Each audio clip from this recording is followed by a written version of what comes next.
Hello everyone, I am Neeraj Maurya from Chandigarh Educators. Okay, तो जैसा कि हमारा एग्जाम हुआ था एचपी का, तो 829 पोस्ट कोड का उसका हम डिस्कशन स्टार्ट करते हैं। इसमें आपसे पहले क्वेश्चन में क्या पूछा गया है कि in which of the following substances resistance decreases with the increase of temperature. मतलब कि आपका टेम्परेचर रेजिस्टेंस क्या होना चाहिए, डिक्रीज होना चाहिए टेम्परेचर इंक्रीज होने के बाद। और हमें पता है कि ऐसा सिर्फ किस में होता है, सेमीकंडक्टर में। मतलब जिसका टेम्परेचर कॉफिशिएंट क्या हो, आपका नेगेटिव, उसी में होता है कि रेजिस्टेंस आपका जैसे टेम्परेचर बढ़ाओगे तो रेजिस्टेंस आपका घटेगा। तो अब इसमें से हमें देखना है कि टेम्परेचर कॉफिशिएंट नेगेटिव किसका है, मतलब सेमीकंडक्टर कौन सा है। तो सेमीकंडक्टर ग्रुप में आपका आता है कौन सा, आपका carbon. So answer will be A. A wire has a resistance of 10 ohm. It is stretched by 1/10 of its original length. तो एक हमने इससे पहले भी एक पेपर डिस्कस किया हुआ था, तो हमने एक बात कही थी R2 equal to n square times of R1। यहाँ पे बोला क्या गया है कि एन टाइम स्ट्रेच, तो बेसिकली पहले था बेसिकली 1 और बाद में कितना किया गया 1/10, तो टोटल कितना हो चुका है 11/10। So this is the value of n. तो यहाँ पे अगर मैं इसे यहाँ पे इस तरीके से करूँ तो R2 इक्वल टू क्या हो जाएगा आपका एन स्क्वायर मतलब 11/10 का होल स्क्वायर इंटू R1 की वैल्यू कितनी है 10। ये कितना हो जाएगा 121 डिवाइड बाई 100 इंटू 10। तो आपका ये कितना आ जाएगा 12.1 ohm. So answer will be B. Okay, cell has negligible resistance of and EMF. तो ईएमएफ कितना है, ईएमएफ आपका कितना है basically that is 2 volt, that is 2 volt. अब यहाँ पे बोला गया कि दो कितने हैं कि दो आपका रेजिस्टेंस है, उसके बाद देन आपका 3 ओम का रेजिस्टेंस है, देन 5 ओम का रेजिस्टेंस है। ठीक है, तीनों अलग अलग हैं, ऊपर सी बात है। तो यहाँ पे अगर मैं तीनों रेजिस्टेंस को आपको अलग अलग दिखा दूँ, कितना हो गया 2, 3 एंड 5। ठीक है, पूछा गया potential difference in volts between terminals 3 ohm. तो V ऑफ 3 वोल्ट, तो वोल्टेज डिवीजन थ्योरम लगा देते हैं, जिसके क्रॉस वोल्टेज निकालना है divide by total resistance, that is 10 into supply voltage that is 2। कितना आ जाएगा आपका 6/10 या फिर 0.6 volt. So answer will be A. आगे देखते हैं question number 4। A primary cell has an EMF of 1.5 volt when short circuited. मतलब यहाँ पे कितना है 1.5। और अगर इसको शॉर्ट सर्किट किया, शॉर्ट सर्किट मतलब लोड को हम यहाँ पे रिमूव करते हैं। ठीक है, और इसका जो इंटरनल रेजिस्टेंस है वो आपसे पूछा गया है। शॉर्ट सर्किट करेंगे तो लोड का रेजिस्टेंस जीरो होगा, न कि इंटरनल रेजिस्टेंस का। तो इंटरनल रेजिस्टेंस की वैल्यू आपसे मान लो स्मॉल आर है, वो आपसे पूछी गई है। और बोला गया कि सर्किट में करंट कितना फ्लो हो रहा है 3 एम्पियर। तो बेसिकली हमें पता है V इक्वल टू होता है I इंटू आर, या फिर अगर यहाँ पे R की बात करें तो voltage is 1.5 divide by I. I की वैल्यू कितनी है 3। तो बेसिकली कितना आ जाएगा 1/2 या फिर 0.5 ओम। ठीक है, ओके आगे देखते हैं question number 5। Two electric bulbs are rated. देखिए यहाँ पे बोला क्या है कि दो बल्ब हैं, तो दोनों बल्ब का अगर जैसे मैं ये बाद में क्या कर रहे हैं कि इन दोनों बल्ब को ऐड कर दे रहे हैं, कहाँ पे ऐड कर रहे हैं बेसिकली ये सीरीज में ऐड कर रहे हैं लास्ट में जाके। ठीक है, और उसके बाद इसके क्रॉस वोल्टेज कितना लगा रहे हैं, तो भी वोल्ट कितना लगा रहे हैं भी वोल्ट। तो ये जो पहला बल्ब है इसका रेजिस्टेंस क्या हो जाएगा पी इक्वल टू क्या होता है वी स्क्वायर बाई आर। तो आर इक्वल टू क्या हो जाएगा वी स्क्वायर बाई पी। तो basically v square divide by P1 और इसका हो जाएगा v square divide by P2। अब इसका भी, तो अगर मैं कोई अभी यहाँ पे टोटल इक्विवेलेंट पावर पूछा जाए तो PT क्या हो जाएगा basically total supply voltage that is v square divide by, suppose this is R1, suppose this is R2, this is R1 plus R2।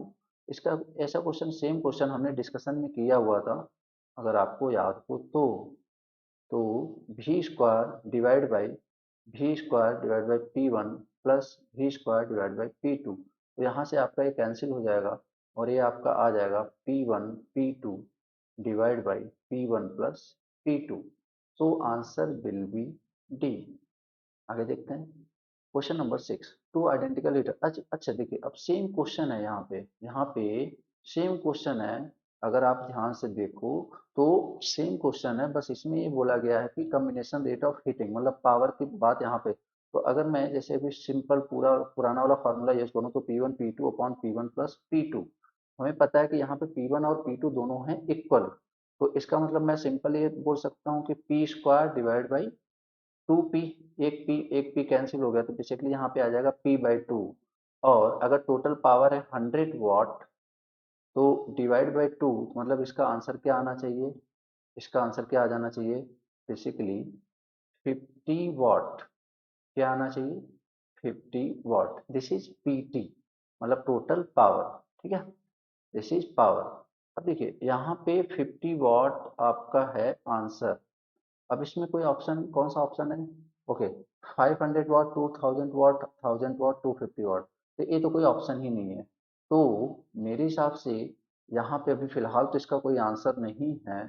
तो इसका तो ग्रेस मार्क्स मिलना चाहिए, क्योंकि जो कॉन्सेप्ट है उसके हिसाब से आंसर आ रहा है 50 वाट। ठीक है, बाकी अब वो लोग क्या क्या डाटा देंगे या फिर कुछ डाटा मिसिंग है। ठीक है, या फिर 500 वाट आ सकता था, बट उसके लिए कंडीशन क्या है कि अगर यहाँ पे 100 वाट की जगह 1000 होता तो 1000 डिवाइड बाई 2, देन 500 आ सकता था। बट ऐसे अगर देखा जाए तो मेरे हिसाब से तो 50 वाट ही आना चाहिए आंसर, जो कि ऑप्शन में नहीं है। तो बेसिकली इसके मिलने चाहिए ग्रेस मार्क्स। बाकी देखते हैं। ठीक है, द कैपेसिटेंस ऑफ द पैर, तो सी इक्वल टू होता क्या है, पहले फॉर्मूला लिखते हैं, ई एप्सिलॉन बाई डी। देखिए ये तुम्हारा मीडियम बिटवीन प्लेट्स परमिटिविटी और एरिया ऑफ प्लेट्स और सेपरेशन बिटवीन प्लेट्स। तो बच क्या रहा है, मेटल ऑफ प्लेट्स। तो इस पे आपका कैपेसिटर डिपेंड नहीं करेगा। आगे देखते हैं question number 8, when the relative permittivity is much greater than one. याद रखिए मच ग्रेटर देन वन, तो मच ग्रेटर देन वन होता है, मतलब परमिटिविटी का मतलब होता है कितना अच्छा उसकी मैग्नेटिक प्रॉपर्टी है। तो अच्छी मैग्नेटिक प्रॉपर्टी किसकी होती है, फेरोमैग्नेटिक मटेरियल की। तो कहने का मतलब जो भी इसमें है सबसे अच्छी यहाँ पे रिलेटिव परमिटिविटी किसकी होएगी, फेरोमैग्नेटिक मटेरियल की। अगर पैरामैग्नेटिक मटेरियल की बात करें तो बेसिकली इसकी कितनी हो जाती है, इसकी हो जाती है परमिटिविटी की म्यू आर की वैल्यू 0 से लेके 1 के बीच में। और डायमैग्नेटिक की जो परमिबिलिटी होती है वो होती है 0। ठीक है, फिलहाल यहाँ पे क्या पूछा है कि when relative permeability of material is much greater than 1, तो obvious बात है बहुत ज्यादा तो फेरोमैग्नेटिक मटेरियल होगा। आगे देखते हैं, the relative permeability of the material is this one, मतलब ये देखिए जस्ट लेस देन 1, तो यहाँ पे आंसर क्या हो जाएगा, पैरामैग्नेटिक मटेरियल। आगे देखते हैं question number 10, the 1 weber is equal to, तो ए हम वैसे 10 के power 8 lines. The S I unit of reluctance. देखिए पहले रिलक्टेंस का फॉर्मूला क्या होता है, रिलक्टेंस का फॉर्मूला होता है m m f upon flux.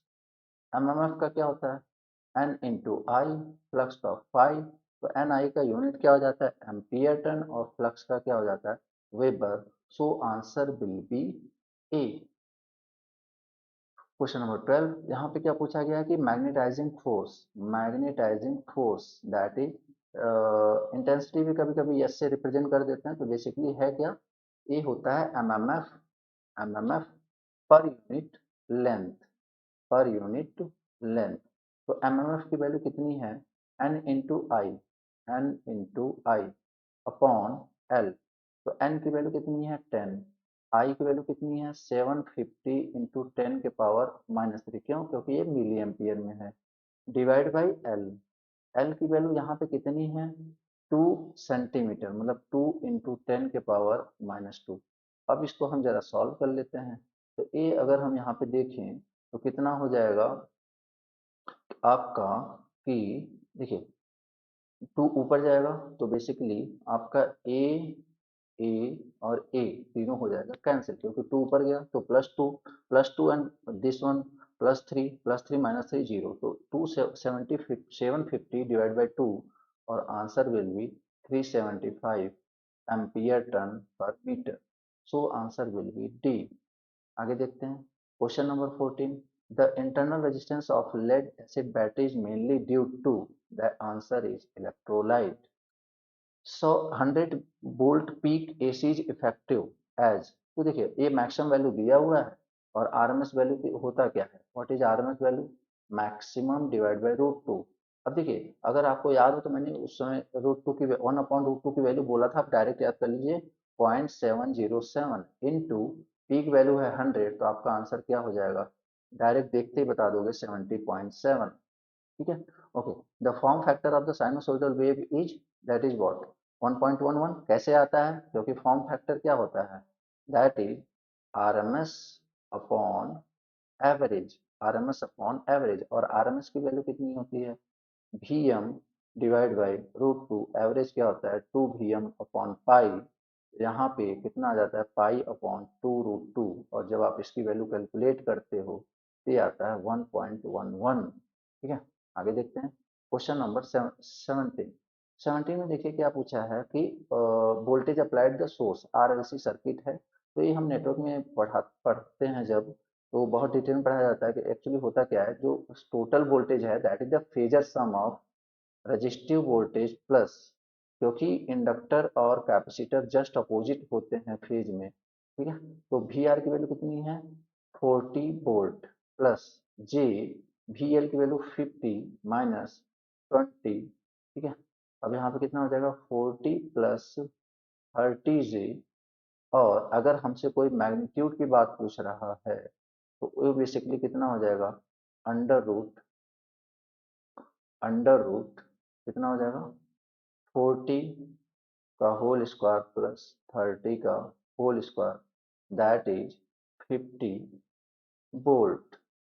ठीक है, तो यहाँ पे हमारा आंसर क्या हो जाएगा 50 वोल्ट। ठीक है, आगे देखते हैं क्वेश्चन नंबर 18, फॉर एडिशन और सब्ट्रैक्शन ऑफ फेजर्स। देखिए फेजर का क्या है कि फेजर हम अलग अलग तरीके से रिप्रेजेंट करते हैं, बहुत से फॉर्म होते हैं, लाइक जैसे रेक्टेंगुलर होता है, जैसे रेक्टेंगुलर क्या होता है, रेक्टेंगुलर ए होता है कि ए प्लस जे बी के फॉर्म में, ठीक है, या c plus i d form में।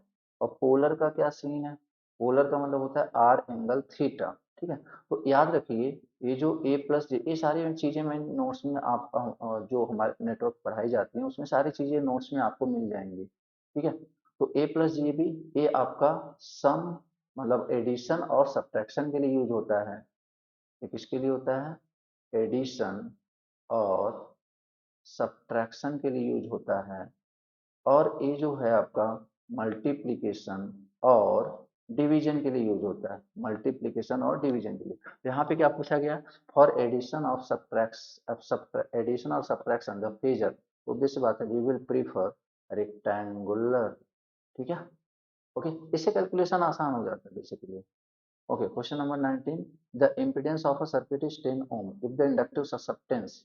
तो देखिए यहाँ पे बोला क्या गया है, अच्छा आपको पता है कि y क्या होता है, y इक्वल टू होता है 1/z। ठीक है, और z क्या होता है r प्लस जे एक्स। अब मुझे ससेप्टेंस चाहिए तो उसके लिए हम डायरेक्ट ऐसा नहीं कि रेसिप्रोकल कर देंगे, हम ये गलती करते हैं, तो ये आप नहीं कर सकते, आपको क्या करना पड़ेगा, इसका रैशनलाइज करना पड़ेगा। तो r minus j x divide by r minus j x, जब इसे आप सॉल्व करेंगे तो r divide by r square plus x square minus j x divide by r square plus x square. तो ये जो आपका y है this can be written as r upon r square plus x square. देखिए अगर थोड़ी देर के लिए आप जैसे z इक्वल टू क्या होता है under root r square plus x square, तो जेड स्क्वायर इक्वल टू क्या होता है r square plus x square. ठीक है, तो अब ये आपका यहाँ पे क्या हो जाएगा z square equal to r square plus x square.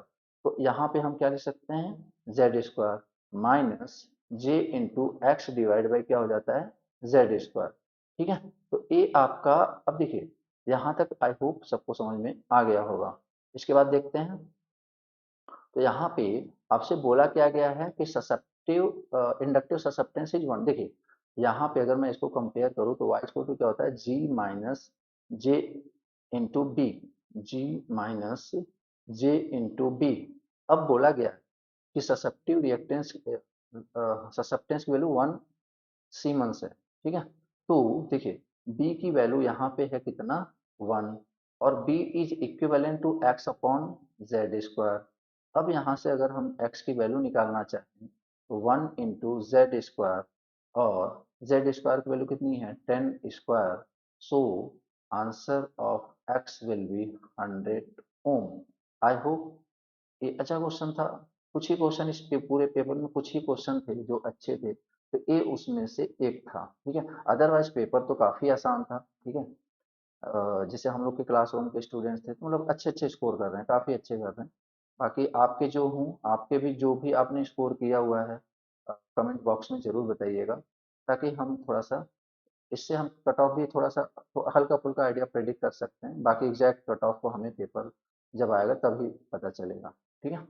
आगे देखते हैं क्वेश्चन नंबर 20। तो the resistance between any two terminals of balance, देखिए यहाँ पे क्या पूछा गया है, स्टार कनेक्शन है।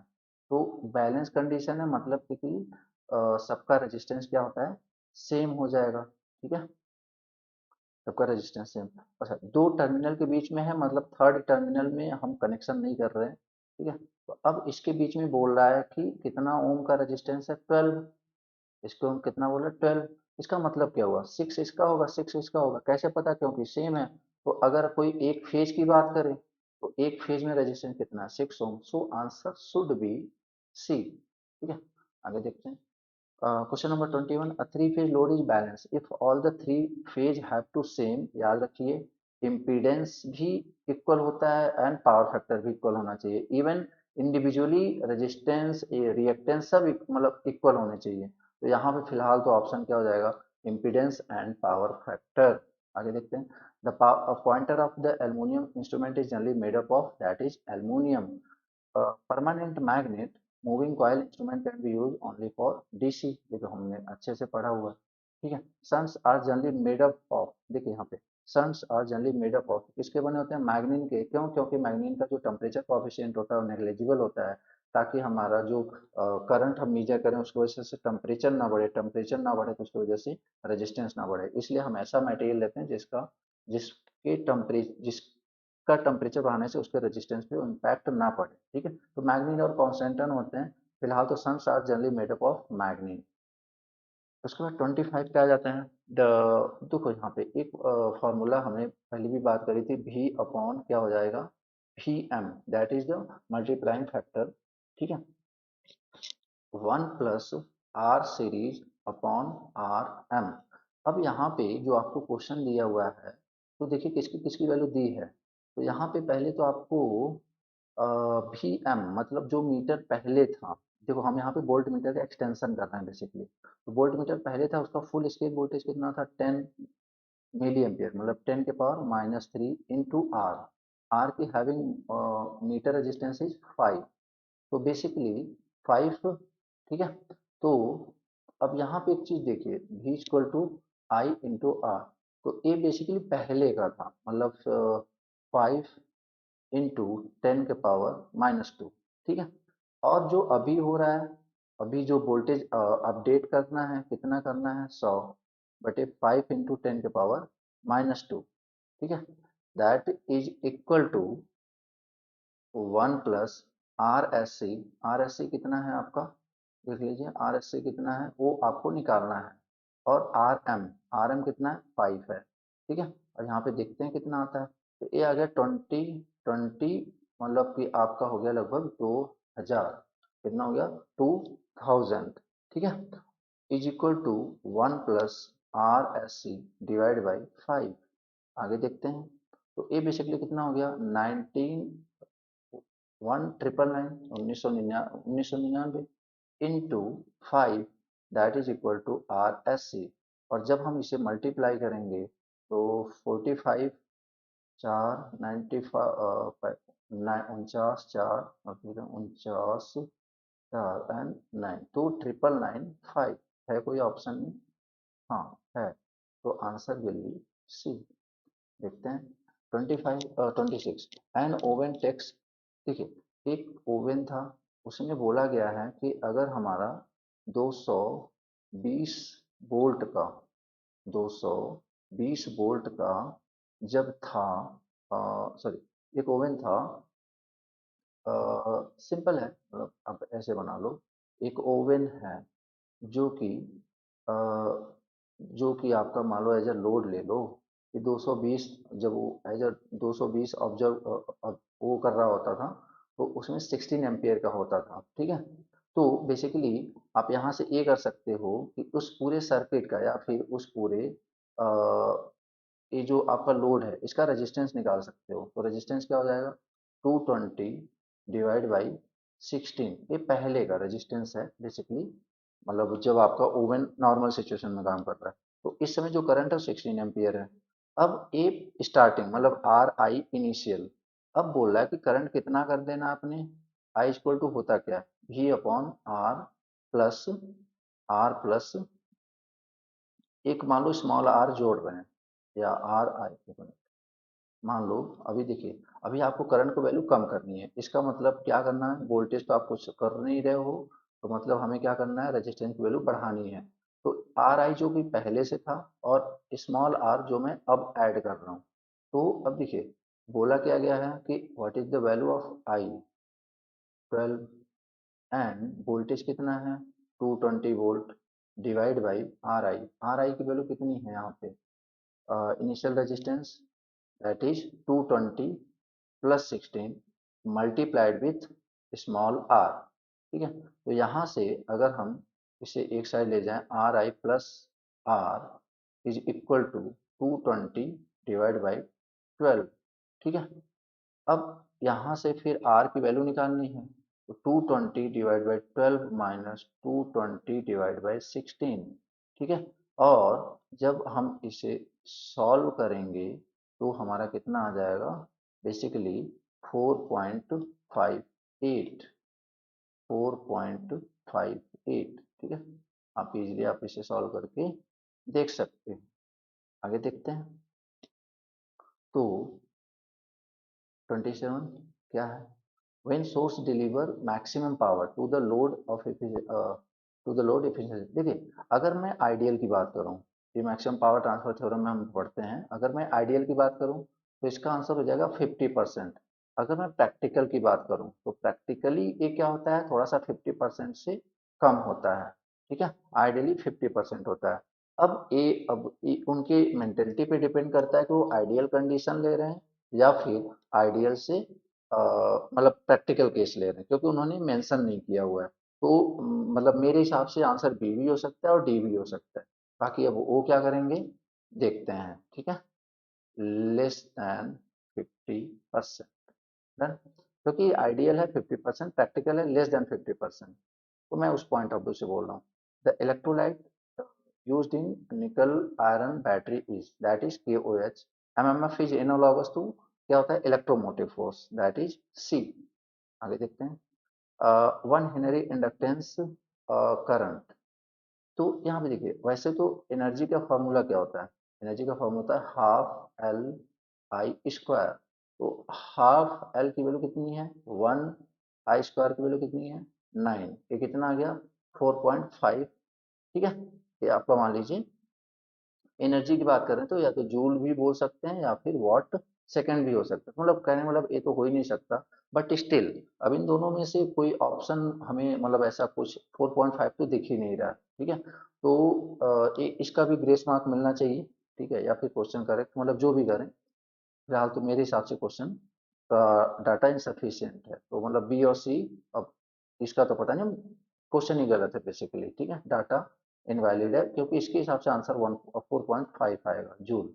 ओके, उसके बाद 31, if frequency of power supply is 60 hertz, the time period of one cycle is. तो देखिए टाइम पीरियड होता क्या है बेसिकली 1/f, तो 1/60 बोला कि इसमें मिली सेकेंड में, तो 1000 से 10,000 से मल्टीप्लाई किया 10 10 -3, तो मतलब उस कैंसिल, तो इससे क्या हो जाएगा मिली सेकेंड में आ गया। अब इसे अगर हम सॉल्व करें तो कितना आ जाएगा 16.67 इंटू, अब 10 के पावर -3 को हम क्या बोल सकते हैं millisecond, so answer will be what C, ठीक है। आगे देखते हैं the power dissipate interested in the pure capacitance of RC series. देखो प्योर कैपेसिटेंस पूछा गया है तो आपका आंसर क्या हो जाएगा सी, क्योंकि कैपेसिटर और इंडक्टर वो पावर डिसिपेट नहीं करते।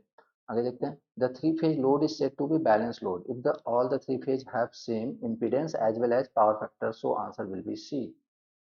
The maximum permissible operating temperature of class E material is that is 120, क्योंकि Y का होता है 90 तो A का होता है 105, तो इसी तरह C का 120 तो C। आगे देखते हैं 35, the EMF induced in the secondary windings, this one the cross section area। अच्छा, एक ही फॉर्मूला हमने पढ़ा हुआ, क्या होता है 4.44 F इंटू एन इंटू 5।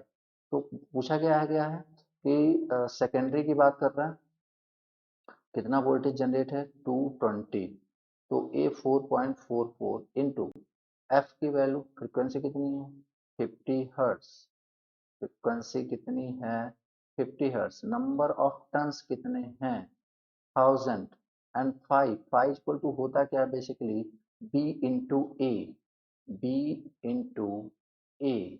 अब यहाँ से आपसे पूछा क्या है क्रॉस सेक्शनल एरिया, तो एरिया क्या हो जाएगा 222 डिवाइड बाई कितना हो जाएगा 4.44 इंटू, अब यहाँ पे 550 इंटू 1000 इंटू यहाँ पे एरिया, और मैग्नेटिक फ्लक्स डेंसिटी कितनी है 0.1 वेबर पर मीटर स्क्वायर। अब इसको जरा सॉल्व कर लेते हैं कितना आ जाएगा। तो देखिए अगर हम यहाँ पे दो मल्टीप्लाई कर दें और एक यहाँ पे कैंसिल कर दें, बेसिकली क्या क्या क्या बच गया हमारा, देखो 222 डिवाइड बाई 444 इंटू, क्योंकि दो यहाँ पे कैंसिल कर दिया एक यहाँ पे कैंसिल कर दिया तो तीनों के तीनों कैंसिल हो गए, डिवाइड बाई 50, डिवाइड बाई 50। तो ए बेसिकली यहाँ पे आ गया 2, तो 1/100 या फिर 0.01 metre square, so answer will be B. आगे देखते हैं, a transformer when supplying a load maintained. देखिए यहाँ पे एक कंफ्यूजन होता है, एक होता है रेगुलेशन दो टाइप का होता है, एक होता है रेगुलेशन अप, एक होता है रेगुलेशन डाउन। तो वोल्टेज रेगुलेशन का आपके मन में हो सकता है दो फॉर्मूला आ जाए, सर भी नो लोड माइनस भी फुल लोड डिवाइड बाई भी नो लोड होगा, या फिर भी नो लोड माइनस भी फुल लोड डिवाइड बाई भी फुल लोड होगा। ठीक है, इसमें कंफ्यूजन आपको हो सकती है बेसिकली। तो आपको कंफ्यूजन, चलो मान लीजिए मैंने कंफ्यूजन है आपको, ठीक है, स्टिल अब क्या करते हैं दोनों को देख लेते हैं। देखो यहाँ पे बोला कि टर्मिनल वोल्टेज जब स्विच ऑफ होगा तो टर्मिनल वोल्टेज 11,550, इसका मतलब ही है कि ये नो लोड वोल्टेज है। तो 11,550 माइनस 11,000, नो लोड वैल्यूज कितनी है 11,550, और मैं दोनों को साथ लेके चल रहा हूँ। ठीक है, मुझे भी मान लीजिए मैं एग्जाम में हॉल में बैठा हूँ तो मुझे कंफ्यूजन है, तो मैं दोनों को साथ में लेके चल रहा हूँ। देखिए अब यहाँ पे नो लोड की वैल्यू कितनी है 11,550 माइनस 11,000 डिवाइड बाई कितना है आपका full load voltage that is 11,000। ठीक है, 11,000 बेसिकली यहाँ से कितना आ जाए 550 डिवाइड बाई 11,550, और यहाँ से कितना आएगा 550 डिवाइड बाई कितना हो जाएगा 11,000 इंटू 100, और यहाँ भी कितना हो जाएगा इंटू 100। ठीक है, अब देखते हैं आगे समझते हैं। तो ये अगर मैं इसे सॉल्व करूं तो 0,0,0 मतलब ये आपका 5% आ गया, इसको सॉल्व कर लेते हैं। तो अगर मैं यहाँ से इसको हटा भी दूं तो ये आपका 4.8 या 7 के आसपास आएगा, क्योंकि साफ साफ दिख रहा है कि अगर ये 11 सिर्फ 11 होता तब जाके कैंसिल होता, मतलब 5 से भी लेस है, मतलब यहाँ से मैं साफ साफ देख सकता हूँ कि लेस देन 5%। ठीक है, तो अब यहाँ पे अगर मैं जाके आगे देखूं तो obvious सी बात है यहाँ पे आंसर में सिर्फ एक ही ऑप्शन है जो 5 है, 5 से कम 5 है बेसिकली। ठीक है, बाकी तो उससे ज्यादा है। तो बेसिकली हमें यहाँ से साफ साफ पता चल गया, बट अदरवाइज वैसे भी आप no load minus full load upon full load ही करते हो। आगे देखते हैं, the slip three phase induction motor, तो स्लिप होता क्या है एनएस, एनएस, तो एनएस के लिए आपको क्या करना पड़ेगा एन एस के लिए क्या करना पड़ेगा, 120 F/P। तो जब आप यहाँ से निकालोगे तो कितना आ जाएगा, 1500। तो 1500 माइनस 1440 डिवाइड बाई 1500, तो ये आपका जो स्लिप है वो कितनी हो जाएगी, 60/1500 इंटू 100। तो देखिए यहाँ पे जब हम ये कैंसिल कर देंगे ये कितना आ जाएगा, स्लिप इक्वल टू 4%। ठीक है, सो आंसर विल बी सी। आगे देखते हैं, the phenomena of the squirrel cage motor sometimes show tendency to run away very low speed, उसको क्या बोलते हैं अपन, क्रॉलिंग बोलते हैं। आगे देखते हैं, the speed of the revolving field of 50 the whole machine will be. तो यहाँ पे क्या पूछा गया बेसिकली कि आपका एनआर की वैल्यू बता दो। तो देखो आप सबसे क्या वो अच्छा सॉरी, एनएस स्पीड से घूम रहा होगा, एनएस स्पीड से, तो एनएस होता क्या है, 120, एफ की वैल्यू कितनी है 50 divide by pole that is 8। ठीक है, तो यहाँ पे कितना हो जाएगा, 8 15 into 5 that is 70 50%। The speed regulation of synchronous motor, हमें पता है सिंक्रोनस मोटर की जो स्पीड है कांस्टेंट होती है, तो इसलिए उसका स्पीड रेगुलेशन क्या हो जाएगा, जीरो हो जाएगा। आगे देखते हैं, the armature reaction in an electric machine is the effect of, that is the effect, armature flux का इफेक्ट कहाँ पे पड़ता है, मेन फील्ड पे, उसी को बोलते हैं armature reaction. Distribution factor of the, तो देखो पहले केडी का फॉर्मूला क्या होता है, sine m gamma by two upon n sine gamma by two. ठीक है, अब यहाँ पे देखिए साइन एम की वैल्यू कितनी है 3, गामा की वैल्यू कितनी है 20, gamma is the what, slot angle, divide by 2। उसके बाद 3 into sine gamma by two मतलब 20/2। ये बेसिकली कितना आ जाएगा आपका, sine 30 degree, sine 30 degree divide by 3 sine 10 degree. ठीक है, तो यहाँ से अगर मैं ऐसे बात करूँ कि साइन 30 कितनी होती है, 1/2 इंटू 3 इंटू साइन 10 डिग्री। ठीक है, अब कुछ लोगों को मन में चल रहा होगा सर ये अब 10 डिग्री कैसे निकाला जाए, सही बात है 10 डिग्री कैसे निकाला जाए, तो 1/6 इंटू साइन 10। अब देखिए साइन 30 की वैल्यू होती है आपकी 0.5, तो अगर मैं साइन 10 की बात करूं तो लगभग लगभग मेरे मतलब ऐसे, जैसे आप ऐसे समझो साइन 30 की वैल्यू कितनी होती है, तो हाफ मतलब 0.5। तो साइन 10 की वैल्यू, जैसे साइन जीरो की वैल्यू जीरो होती है, मतलब जीरो और 0.5 के बीच में ही रहेगा जब भी रहेगा। तो चलो मान लो 0.16 या 17 कुछ इस तरीके से, या फिर 15 ले लिया। ठीक, ठीक है, तो यहाँ पे अगर 1.5 भी ले लिया, 1.5 भी ले लिया तो बेसिकली कितना हो जाएगा आपका, 3/2, 3/2। तो ये आंसर कितना हो जाएगा, 2/18, मतलब ये आपका 1 बाई, सॉरी थोड़ा सा कहीं मिस्टेक हो रहा है क्या, 2/3, 2/18, 2/18, नहीं नहीं नहीं। तो देखो यहाँ पे एक से ज्यादा तो जा नहीं सकता, मतलब एक क्लोज टू द यूनिटी आ रहा है बेसिकली। ये आपको जैसे आप ये सोचो कि मतलब 0.2 ले लिया, मतलब कुछ इस तरीके से ले लिया, तो फिर भी मतलब जैसे एक दो सॉल्व करने के बाद आपको क्या लग रहा है कि वन तो पहली बात तो आएगा नहीं, क्योंकि ये शॉर्ट पिच्ड है। ठीक है, शॉर्ट पिच्ड है, डिस्ट्रीब्यूशन फैक्टर है, वन तो नहीं आएगा, but close to the unity आएगा। सो मतलब अगर एग्जाम में अटेम्प्ट करना है तो आप 0.96 कर सकते हो। ठीक है, अदरवाइज अगर आपको साइन 10 डिग्री की वैल्यू याद है तब तो फिर आपके लिए और आसान हो जाएगा। ठीक है, आंसर शुड बी ए। आगे देखते हैं, question number 43, in a single phase repulsion motor, याद रखिए तभी ये टॉर्क डेवलप होता है जब एंगल कितना हो, acute angle. When which DC motor is used for blowers, squirrel cage motor. In direct heating method, the maximum heat transfer is placed by the conduction. Chemical equivalent of the substance is defined by atomic weight per valency. ठीक है, तो आपका बस 47 का b. Ammonia is preferred as the refrigerant in large commercial installation, क्योंकि ये थोड़ा सा सस्ता होता है। ठीक है, इसलिए the direct current system employed for tramways operation 750 volt, energy meter utilise which type of damping, that is eddy current damping. आगे देखते हैं, electrostatic voltmeter are use to measure voltage across, याद रखना कैपेसिटर के क्रॉस।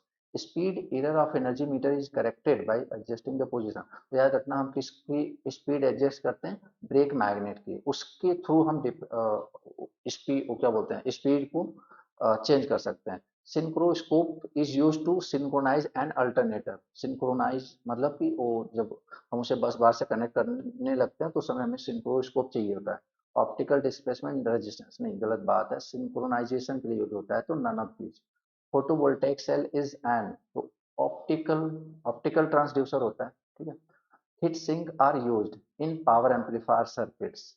तो देखिए यहाँ पे क्या बोला जा रहा है कि heat heat sinks are use, तो obvious बात है हीट सिंक जो भी होता है कि ऐसा कि जो कि हीट को ऑब्जॉर्व करे, तो reduce the heat losses in the transistor मेरे हिसाब से। बाकी देखते हैं क्या होता है।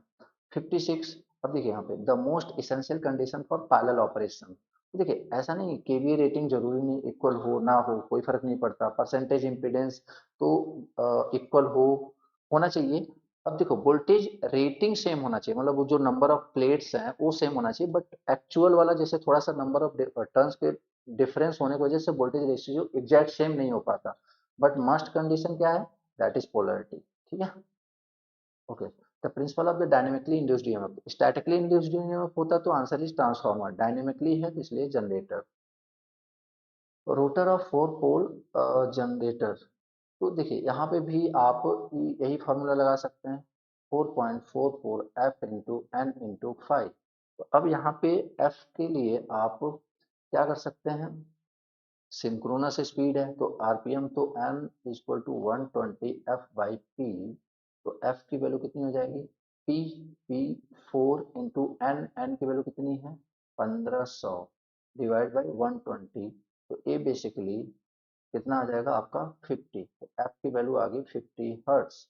तो कितना हो जाएगा 4.44 इंटू इंटू कितना है into 50 hertz into N, N is what number of turns, N is what number of turns into 5, 5 की वैल्यू कितनी है, फ्लक्स पर पोल इज 5 इंटू 10 के पावर -3, ठीक है।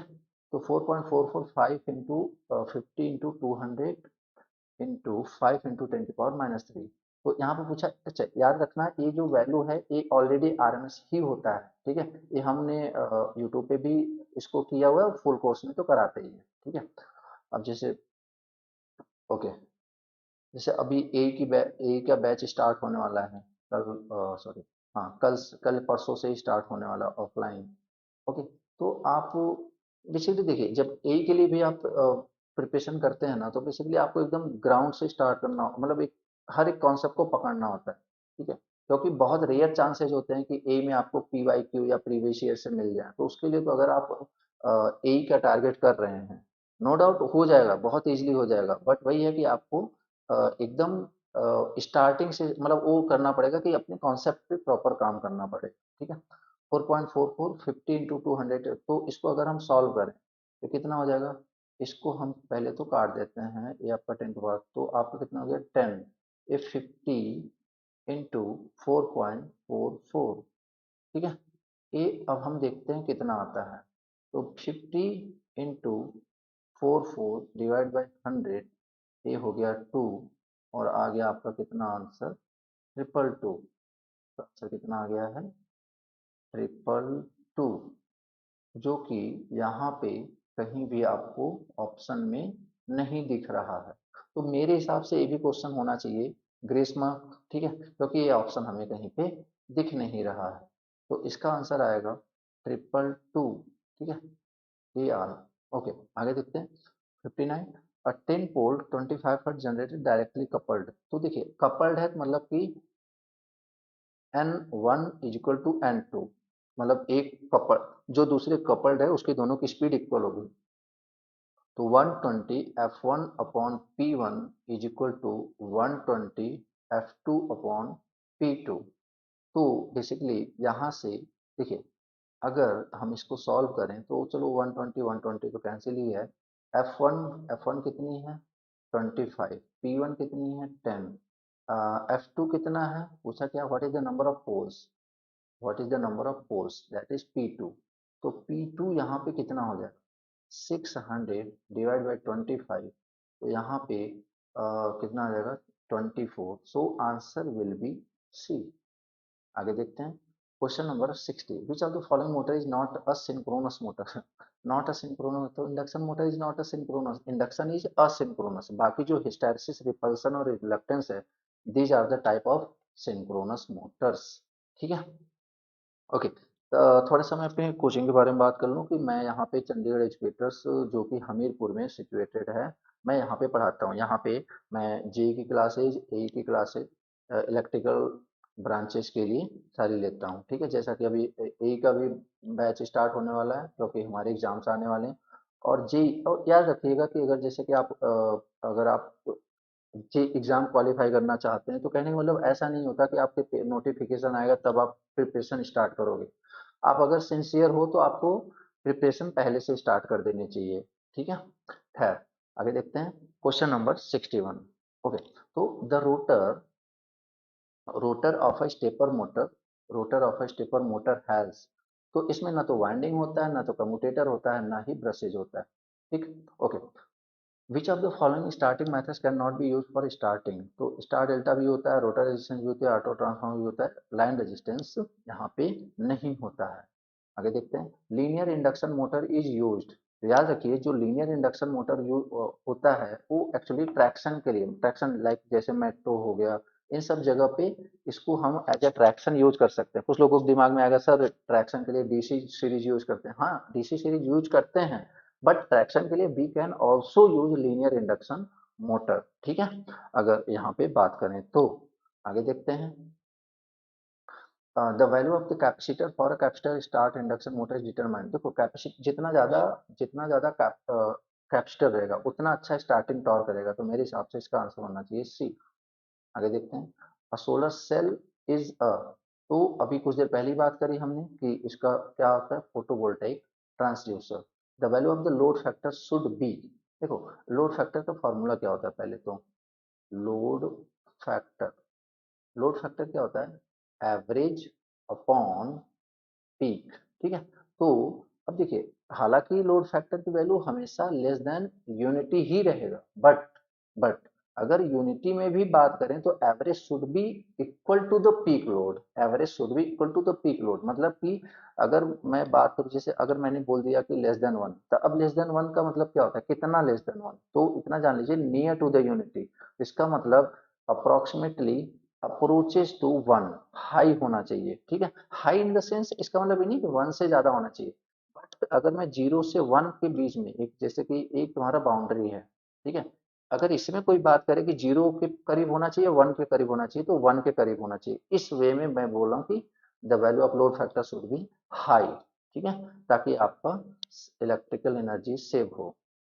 ठीक है, तो आंसर विल बी ए।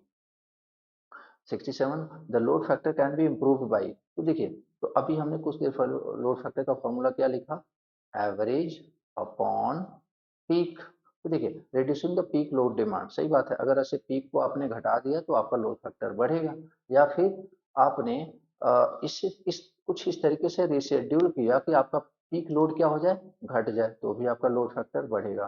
तो दोनों के दोनों आंसर आपके सही हैं। कौन कौन, ए भी और सी भी।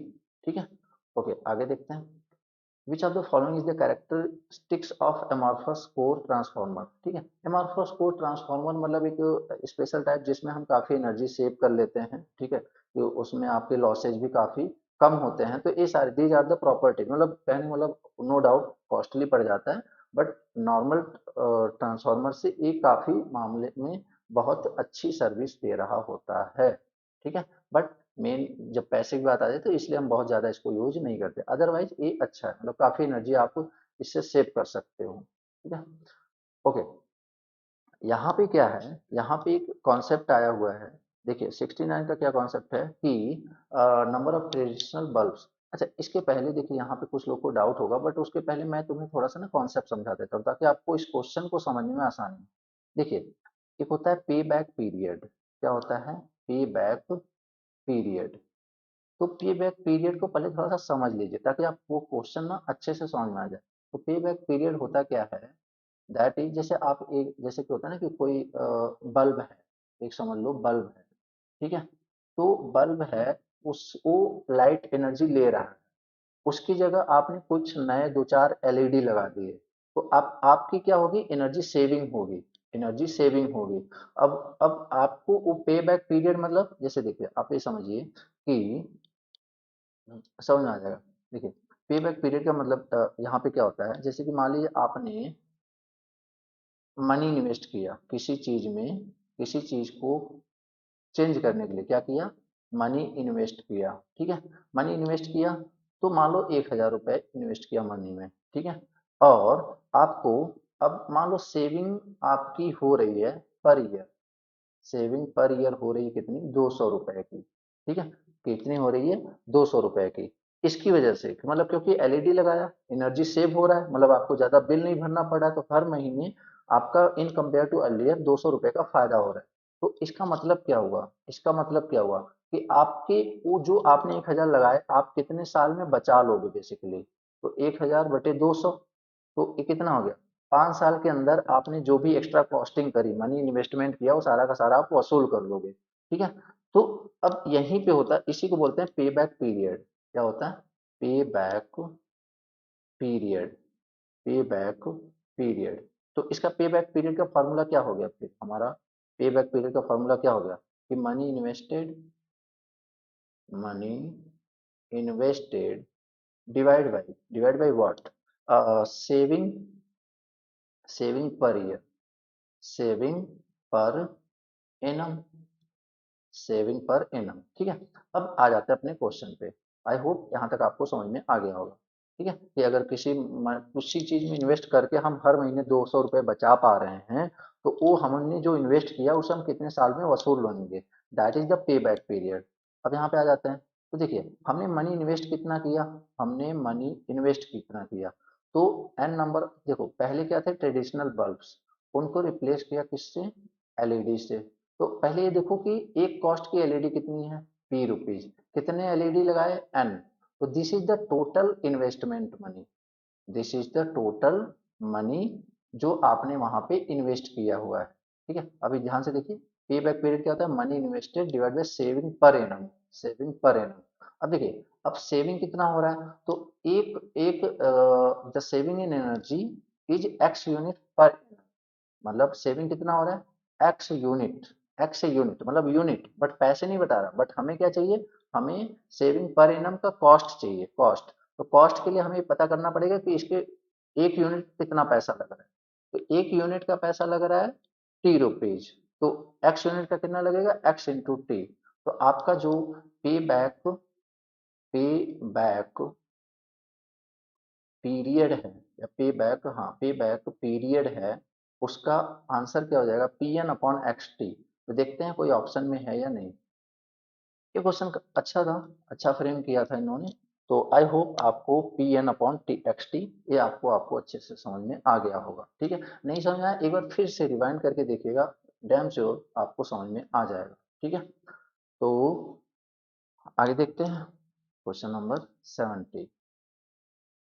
तो 70 क्या है, 70 आपका क्या सीन है, what is the following method can be use for power factor improvement.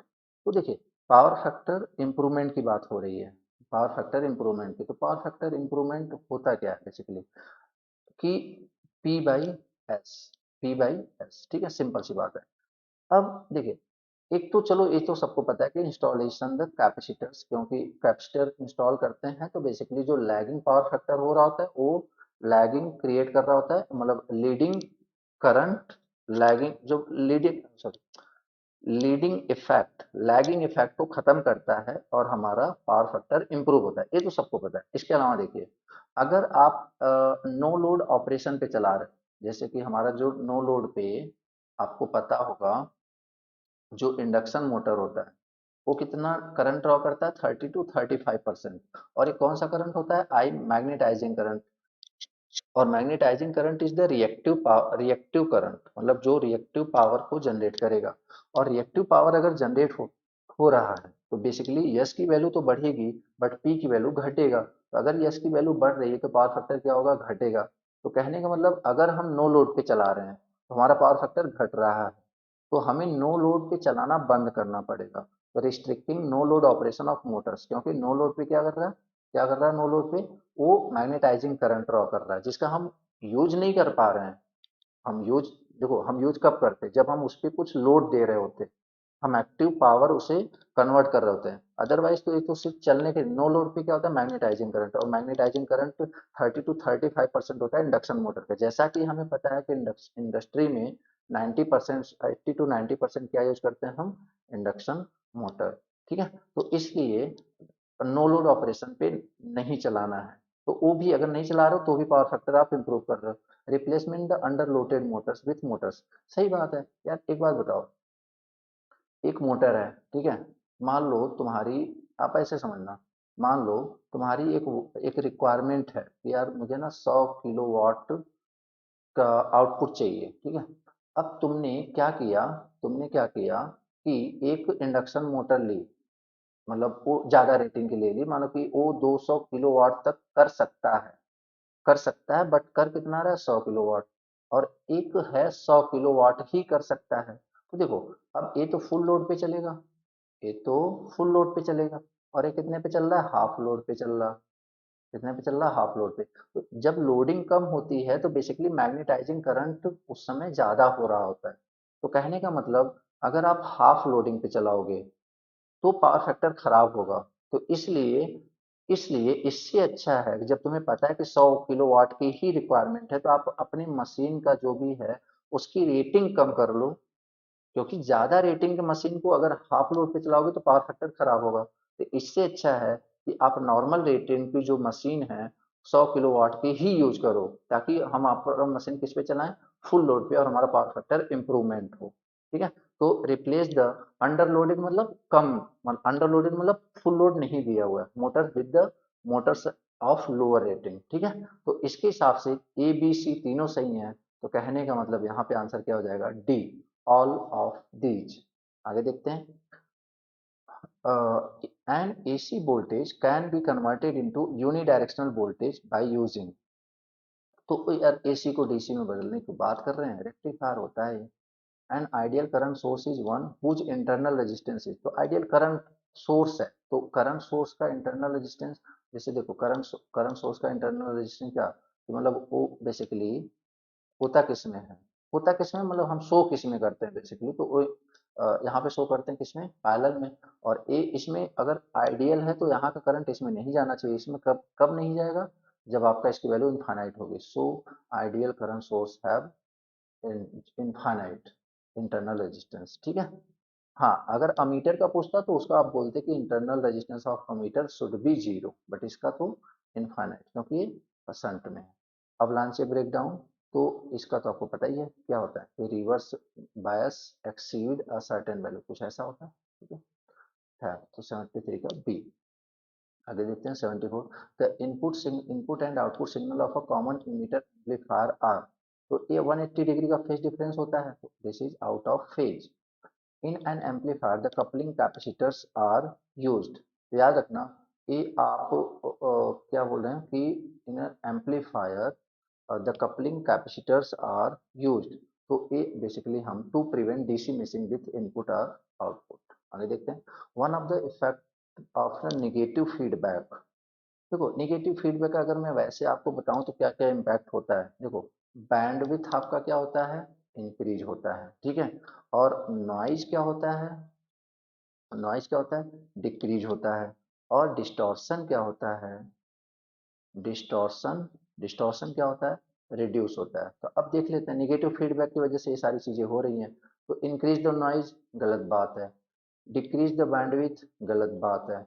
Increase the harmonics distortion, ये भी गलत बात है। सही बात कौन सा है, ऑप्शन डी, क्योंकि डिक्रीज द डिस्टॉर्शन। ठीक है, आगे देखते हैं 77, तो द नेगेटिव फीडबैक एम्पलीफायर। तो देखो आपने देखा होगा कि A F is what, A upon one plus A into beta. तो बेसिकली ए पहले था आपका वोल्टेज गेन, ए बाद में वोल्टेज गेन है। ठीक है, तो कहने का मतलब अभी देखो ए वाली वैल्यू तो ऑलवेज ग्रेटर देन 1, तो ऑब्वियस बात है overall value will be less then earlier, ठीक है। तो इसका मतलब क्या हुआ, इसका मतलब क्या हुआ कि आपका यहाँ पे A F will be less than A. तो क्या मतलब है कि ए आपका नेगेटिव फीडबैक वोल्टेज को गेन को क्या करता है, रिड्यूस करता है। To generate 1 megahertz signal the most suitable circuit is, अच्छा याद रखिए ये जो आपसे यहाँ पे बोला जा रहा है कि क्या बोल रहे हैं, हाँ ये देखो यहाँ पे थोड़ा सा डाउट है, डाउट इस वे में है ना कि जैसे कहीं कहीं ना ब्रिज का वेन ब्रिज जो है वो आपको मिलेगा कि इसकी जो यूनिट होती है 10 हर्ट्स टू 1 मेगाहर्ट्ज, मतलब एकदम बॉर्डर पे आके बैठा हुआ है, ठीक है। और जो कोलपिट्स है, कोलपिट्स कोलपिट्स का क्या होता है, 20 किलो हर्ट्ज से 300 मेगाहर्ट्ज तक यूज होता है। अब इसमें देखिए बोला जा रहा है कि to generate 1 megahertz signal the most suitable circuit is, तो अगर देखा जाए तो ये तो एकदम बॉर्डर पे है, तो उसके हिसाब से मोस्ट सुटेबल सर्किट आपका होना चाहिए कोलपिट्स, ठीक है, कोलपिट्स। बट अब बाकी देखते हैं कि हमारी सोच उनकी सोच कहाँ तक मिलती है, ठीक है। ओके, आगे देखते हैं। 79, the attenuator in a signal generator is use to, देखिए एटूनेटर होता क्या है, जैसे आप एक बोलते हैं कि किसी चीज को ऑन, जैसे अब अभी इसका एवरेज कुछ है, ठीक है, अभी क्या करना है थोड़ी देर के लिए ऑफ कर दो, फिर ऑफ कर दो, फिर ऑफ कर दो, तो बेसिकली जो इसका एवरेज आएगा, एवरेज अब वो क्या हो जाएगा, रिड्यूस हो जाएगा, ठीक है। तो एटोनेटर यही करता है, एटोनेटर यही करता है कि जो आउटपुट है उसको वैरी कराता है, एम्पलीट्यूड इन स्टेप्स, ठीक है। आगे देखते हैं।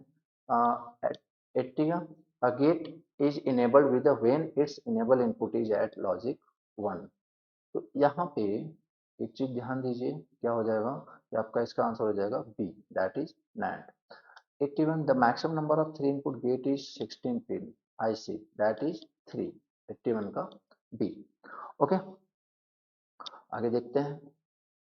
STL is a modified form of, देखिए इसका आंसर क्या होगा, इसका आंसर है DTL, क्योंकि देखो होता क्या है कि कुछ कुछ DTL वैसे तो मतलब काफी फेमस है, बट स्टिल कई ऐसी जगह होती हैं जहाँ पे हाई नॉइज सिग्नल प्रेजेंस होता है, हाई नॉइज सिग्नल होता है, ठीक है, तो वहाँ पे ये DTL उतना सुटेबल नहीं होता, तो इसके लिए क्या करते हैं, उसमें कुछ छोटा सा मॉडिफिकेशन करते हैं, DTL में छोटा सा मॉडिफिकेशन करते हैं, जो कि थ्रेश होल्ड की जो मतलब high threshold to noise, जैसे वो ना कि नॉइज के अगेंस्ट हाई इम्यूनिटी रखता है, मतलब एक टर्म, एक जो थ्रेश होल्ड लिमिट होती है वो ज्यादा होती है, किसमें, DTL में ही कुछ मॉडिफिकेशन करने पे, मॉडिफिकेशन इस तरीके से किया जाएगा कि उसका जो थ्रेशोल्ड वैल्यू है अगेंस्ट नॉइज इम्यूनिटी, मतलब नॉइज इम्यूनिटी के लिए वो क्या होता है, ज्यादा हो जाता है, तो STL is modified form of DTL, ठीक है।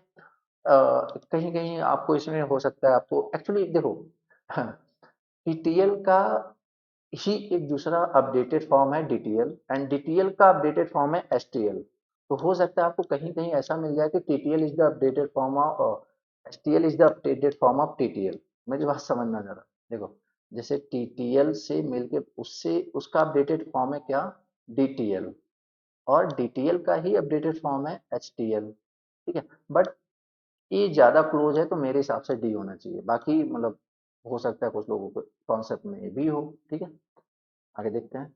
देखो radix of the hexadecimal number system is what, तो ऑब्वियस बात है 16।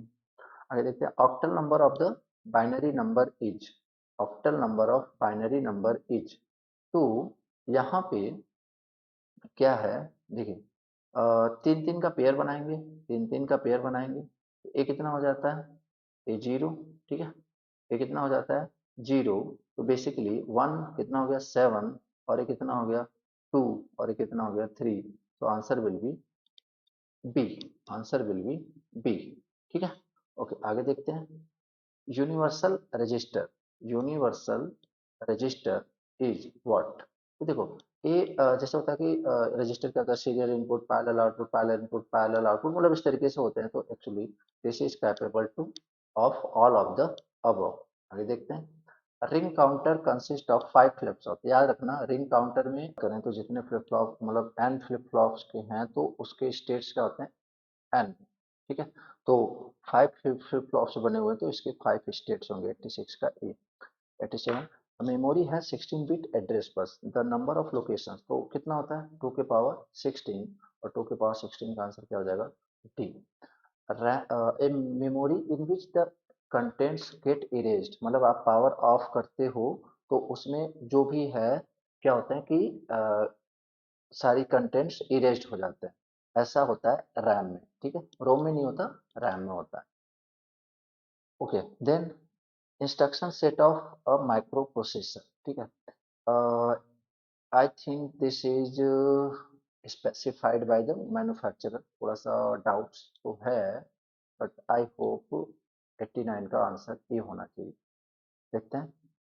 1890 number of interrupts in 8085 is, तो नंबर ऑफ इंटरप्ट इन 8085, तो वो कितने कौन से हैं, वही आपके डी। ठीक है, और trap inter R S T 7.6.5 ठीक है, इस तरीके से आगे देखते हैं। Out of the which is not unconventional, not unconventional, यहाँ पे देखो वर्ड देखो, नॉट अनकन्वेंशनल मतलब कन्वेंशनल की बात कर रहे हैं, तो जो ऑप्शन है इनमें से अगर सबसे क्लोज कन्वेंशनल की बात करें तो सी होना चाहिए। ठीक है, cost of the operation which plant is least, इसमें बोला गया है कि सबसे देखो ऑपरेशन बोला गया मतलब ड्यूरिंग रनिंग कंडीशन, तो किसका आंसर क्या हो जाएगा, hydro electric power plant. A Francis turbine is, तो inward flow reaction turbine, load factor during a period is average upon maximum होता है, पहली बात हुई। आइडेंटिफाई द इनकरेक्ट रिलेशन, तो देखो हमें पता है कि पी इक्वल टू क्या होता है, पी इक्वल टू होता है यस इंटू कॉस फाइव, या फिर एस कॉस फाइव क्या हो जाएगा, या फिर कॉस फाइव क्या हो जाएगा, पी अपॉन एस, तो P is equal to S cos phi, A भी सही है, ये सही है। Cos phi equal to P by S, ये भी सही है। ठीक है, और और यहाँ पे एस इक्वल टू क्या हो जाएगा, पी अपॉन कॉस फाइव, तो किलोवाट अपॉन पावर फैक्टर, ये भी सही है। तो मतलब जो नहीं सही है वो कौन सा है, आपका सी, तो वही आपसे पूछा गया, तो answer will be C. Diesel power plant is best suited as, तो that is for peak load plant. ठीक है, आगे देखते हैं। In overhead transmission line the effect of capacitance can be neglected, देखो इफेक्ट ऑफ कैपेसिटेंस कब neglect कर सकते हैं, जब हमारा लेंथ क्या हो, शॉर्ट ट्रांसमिशन लाइन, और शॉर्ट ट्रांसमिशन लाइन का जो रेंज होता है कितना होता है, less than 80। Presence of ozone layer is result in harmful because it corrodes the material. ACSR conductor implies, full form पूछा है तो एल्यूमिनियम कंडक्टर स्टील रेनफोर्स्ड। ठीक है, एल्यूमिनियम कंडक्टर स्टील रेनफोर्स्ड। आगे देखते हैं। The 10 disc usually suggest the transmission line with voltage, obvious बात है यार, इतना मतलब ये ऑप्शन जिस हिसाब से दिया उस हिसाब से आप बहुत इजीली बता सकते हो कि आंसर इज डी। ठीक है, 101 देखते हैं। Isolators use to disconnect the circuit when, देखो नो लोड पे चलाते हैं, मतलब जैसे कि होता है ना कि रिपेयर करना है तो आइसोलेटर यूज करते हैं, तो जब कोई करंट नहीं है तब हम उसे यूज करेंगे, तो 101 का आंसर हो जाएगा D. 102, the sag of the conductors of the transmission line is 1.5 metre when the span is 100 metre. ठीक है, तो देखिए ये होता है सैग, सैग आपको पता ही है कि सैग क्या होता है, सैग आपका कुछ इस तरीके से, तो ये बोल रहा है कि सैग जितना भी है अभी सपोर्टिंग टावर्स की हाइट इंक्रीज कर दो, तो याद रखिए आप चाहे हाइट ज्यादा कर दो चाहे हाइट कम कर दो, सैग पे कोई फर्क नहीं पड़ता। ठीक है, तो answer will be D. Dielectric hysteresis loss, तो डाइलेक्ट्रिक हिस्टैरिसीस लॉस का आपने फार्मूला देखा होगा, V square omega C into tan delta, तो हिस्टैरिसीस लॉस का यहाँ पे फार्मूला क्या हो जाएगा, वोल्टेज का square. SF6 sulphur hexa fluoride, simple सा है। आगे देखते हैं। Which of the following contact point metal has है the highest melting point, highest melting point की बात करें तो टंगस्टन। ठीक है, the basic function of the circuit breaker is to, तो आर्क जो जनरेट होता है उसको खत्म करना ही काम होता है किसका, सर्किट ब्रेकर का। Unit of solid angle is that is steradian.